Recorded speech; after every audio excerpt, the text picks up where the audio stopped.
Hello friends, welcome or welcome back to Get Ready with America. My name is SJ and I'm getting you ready for the 2022 elections state by state. This video will be discussing Texas, one of the handful of states that you are aware of their elections outside your own. And if you're in Texas, bless. My eye look will be inspired by Texas sage, the state's official native shrub. If you want to watch any other 2022 state preview videos, I'll have my Votemas playlist linked below, where you'll also find links to more info about the elections in Texas, as well as a list of everything I'm wearing on my face. Standard disclaimer, this video was filmed and posted in mid-January. I hope the vast majority of the information I'm sharing will still be relevant whenever you're watching this up to the state's primary date, but something in this video could be outdated at this point. Check the links in the description box for the most up-to-date information. Let's get into it. Texas is filling 38 House seats, picking up 2 from the census. The current delegation includes 13 Democrats and 23 Republicans, and 2 reps from each party are retiring, so that's a total of 6 open seats. In the 8th District, Republican Kevin Brady was redistricted into the 2nd, but I think had already announced he was retiring anyway, so there's a red seat that 11 Republicans are going for. In the 15th District, Democrat Vicente Gonzalez was redistricted into the 34th, where he will be running this year. Despite usually being a Democrat stronghold, Biden only won the district in 2020 by 2 points, and the redrawn district does skew red, so this is a target for the GOP to flip. 6 Democrats and 9 Republicans are running in the primary, and this will certainly be a very closely watched race going into the general. There are also some interesting races to watch involving incumbents. In the 21st District, Republican Chip Roy faces a primary against 3 challengers. He came up through the Texas GOP ranks, working for John Cornyn, Rick Perry, and Ted Cruz.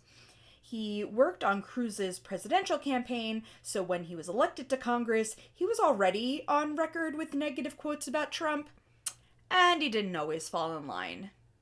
He argued against his own state's attorney general when the Texas v. Pennsylvania lawsuit was filed, saying that it was against their party's principle to go after another state's way of administering the vote. So, ired Republican constituents are coming for him, and on the other side, 7 Democrats are vying for the nomination because him being Cruz's guy jacks up those fundraising numbers.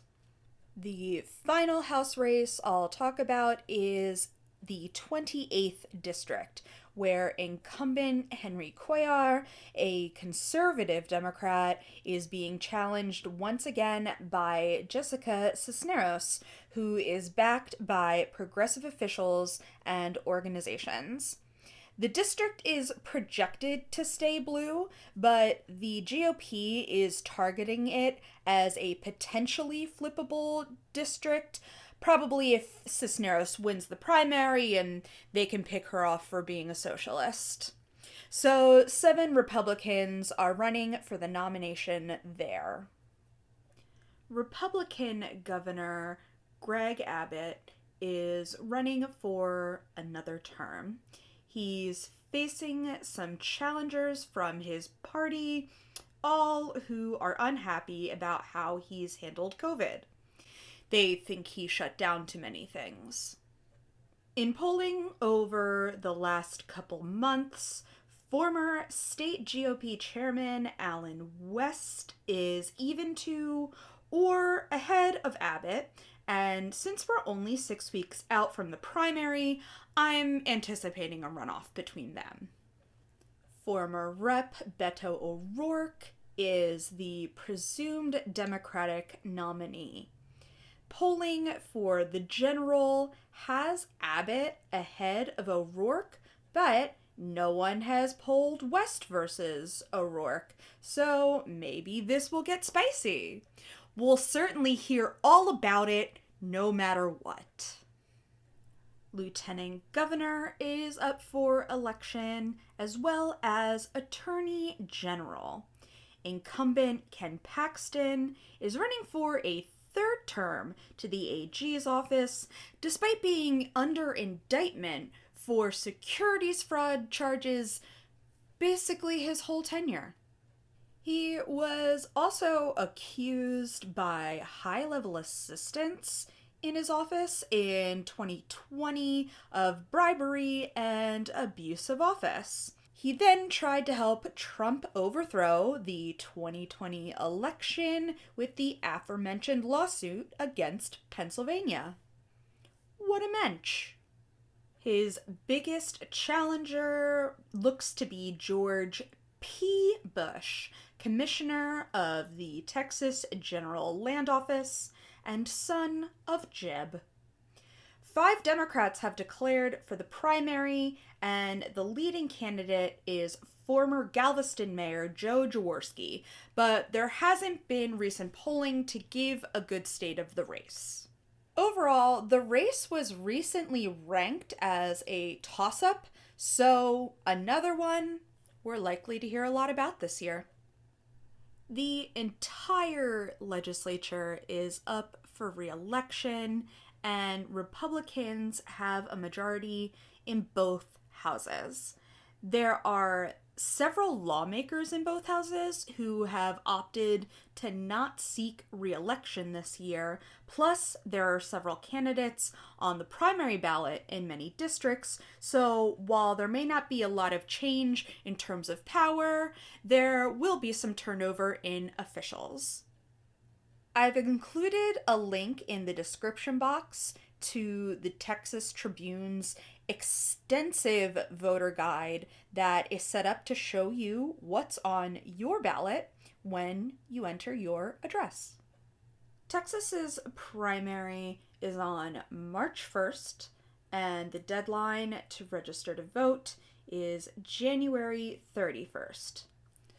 Look, I know I'm cutting it close with this one, but when I started these videos, I thought I'd be posting this video a month ago. Those convicted of a felony may be able to register after completing incarceration, probation, and parole, and I'm not entirely sure what that means, so check in with an officer or trusted elected official. Voters need an excuse to request a mail-in absentee ballot, but an in-person early voting period will take place February 14th to the 25th.